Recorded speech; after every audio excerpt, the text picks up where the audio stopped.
Satan. Satan's role in South Park combined religious parody with unexpected character depth. He appeared early in the series, most notably in the recurring Jesus vs. Satan boxing matches, and as a major figure in South Park, Bigger, Longer, and Uncut, where he was trapped in an abusive relationship with Saddam Hussein. His characterization balanced the image of a ruler of hell with emotional immaturity, creating a satirical yet oddly humanized version of the devil. In middle seasons, Satan was used to lampoon pop culture, as in Hell on Earth 2006, where he was portrayed as a spoiled teenager throwing a Sweet 16-style party that spiraled into chaos. These episodes highlighted his comedic potential beyond just being a symbolic villain. His final major appearance came in Season 22's Nobody Got Cereal, when the boys summoned him to battle Man-Bear-Pig, a stand-in for global warming. In this episode, Satan fought heroically but was ultimately killed. In a surprising twist, his actions earned him a place in heaven, effectively writing him out of the show permanently. With his death and ascension, the series closed the door on further Satan storylines, making his return highly unlikely. Chef, voiced by Isaac Hayes, was one of South Park's most beloved early characters. Acting as a warm, wise, and often musically inclined mentor to the boys, Chef balanced the show's crudeness with charm. He became a pop culture figure in his own right, releasing the Chef 8 album and starring in the video game Chef's Love Shack. His role as a bridge between the boys and the absurdity around them made him integral to the early tone of the series. This dynamic changed dramatically after the 2005 episode Trapped in the Closet, which criticized Scientology. Hayes, a member of the church, left the show shortly after its airing. While the official narrative at the time suggested he quit in protest, Hayes' son later claimed that Scientology pressured him into leaving. Matt Stone and Trey Parker could only speculate, but they addressed the situation directly in Season 10's The Return of Chef, depicting the character as brainwashed by the fictional Super Adventure Club, a thinly veiled stand-in for Scientology. In that episode, Chef meets a violent on-screen death, marking the end of his regular role. While Hayes passed away in 2008, the creators briefly revived Chef in the 2014 game The Stick of Truth by using archived voice lines, effectively creating a proto-AI version of the character. Outside of that, Chef has not returned in any major capacity, leaving his departure as one of the show's most public and controversial character losses. Pip, the polite English boy, was one of South Park's earliest supporting characters and essentially a prototype for Butters. His exaggerated Old English accent and meek demeanor made him a frequent target for ridicule, but his role as the annoying one meant he was divisive among fans from the start. Even Matt Stone and Trey Parker admitted they considered killing him off as early as Season 1's Damien, but decided against it to avoid removing a character so soon in the series' run. His defining moment came in Season 4's Pip, a full-length parody of Great Expectations. The episode departed from the show's standard style, lacked the main boys, and leaned heavily on Pip's mannerisms. The reception was overwhelmingly negative, with many viewers finding it tedious compared to other character-driven episodes. This marked the beginning of his fade from relevance. Pip's final in-show appearance was in the Mecha Streisand follow-up arc, where he was killed by Mecha Stan. After that, he was effectively erased from the series' main continuity. While he remains absent from new episodes, Pip has developed a small cult fan base online in recent years, with fan content reviving interest in the character outside the official show. Mr. Slave.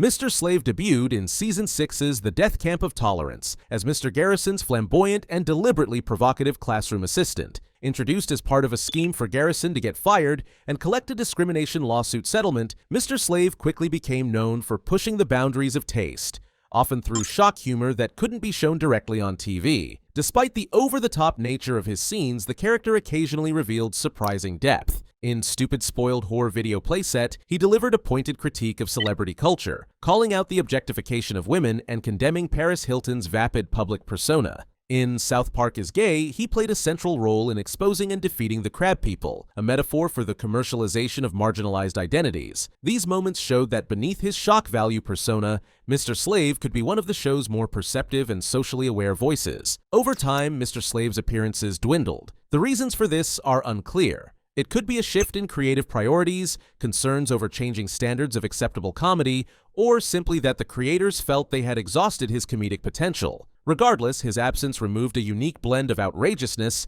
and unexpected insight from the series ensemble. Officer Barbrady. Officer Barbrady served as South Park's only police officer in the early seasons, portrayed as well-meaning but completely incompetent. His ignorance often mirrored Chief Wiggum from The Simpsons, with crimes occurring directly under his nose while he remained oblivious. This bumbling style fit the looser, absurd tone of the show's early years. His relevance began to decline in Season 7's Lil Crime Stoppers, which introduced Sergeant Yates and a more structured police department. Yates's mix of grit and idiocy provided a fresher comedic angle, making Barbrady's one-note cluelessness feel outdated. By Season 19's Naughty Ninjas, the transition was complete. Barbrady accidentally shot an unarmed Latino child, leading to his immediate firing. The episode directly acknowledged that he was a relic from a less politically conscious version of the show. Barbrady's final significant appearance came later in Season 19, when he joined the anti-advertisement resistance, helping the townspeople fight back against sentient ads. Since then, he has not returned, leaving him as one of the show's most explicitly retired legacy characters. Miss Veronica Crabtree. Miss Veronica Crabtree was South Park Elementary's original bus driver from Seasons 1 through 3. Known for her raspy voice, aggressive demeanor, and constant threats toward the children, she became a memorable part of the early cast. Her unpredictable temper and bizarre comments often added an extra layer of chaos to the boys' school commutes. The character was voiced by Mary Kay Bergman, who also voiced multiple other female characters, including Wendy, Sheila, Sharon, Shelley, and the Mayor. In 1999, Bergman tragically took her own life, sending shockwaves through the voice acting and animation community. The loss required multiple new actresses to take over her other roles, but Crabtree's distinctive personality was deemed too tied to Bergman's performance to recast. Miss Crabtree made a few brief returns, including a parody of The Simpsons' Otto in The Simpsons Already Did It, before being officially killed off in Season 8's Cartman's Incredible Gift. The episode lampshaded her limited role by having police officers remark that she was an ancillary character the fans wouldn't miss much. Her removal marked the end of one of the most eccentric background presences from the show's early era. Principal Victoria.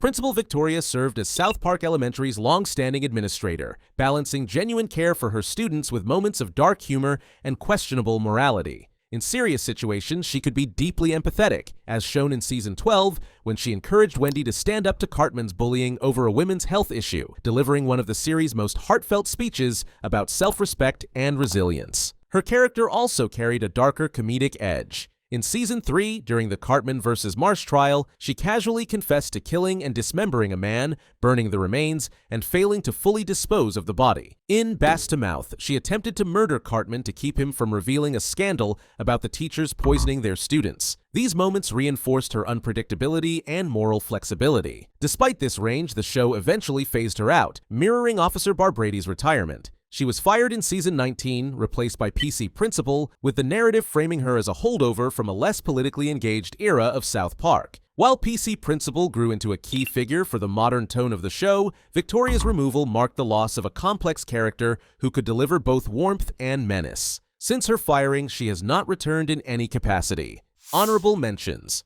Two secondary characters stand out among South Park's lost figures, Dr. Mephisto and Ms. Diane Choxendick. Dr. Mephisto, the town's resident mad scientist, was known for grotesque animal experiments, such as creating creatures with multiple identical body parts, followed by his catchphrase promise never to play God again. While he played a central role in early episodes, including being named as Cartman's possible father, his appearances became sporadic. He returned briefly in later seasons with a notable villain role in the 2017 game The Fractured But Whole. His last major appearance came in 2018's Bike Parade, after which he quietly disappeared from the series. Ms. Diane Choxendick debuted as the boys' fourth-grade teacher after Mr. Garrison's departure. Initially awkward and often ridiculed, she experienced one of the show's most unusual training arcs, leaving to find Garrison and returning with a newfound ability to control her students, including the notoriously unmanageable Cartman. However, her tenure was short-lived. She was abruptly killed off in The Simpsons Already Did It, with the cause revealed to be a bizarre incident involving the boys' sea people. Her death ensured she would not be revisited in later seasons. Do you know all the ways South Park brutalizes healthcare, Ozempic, and Lizzo?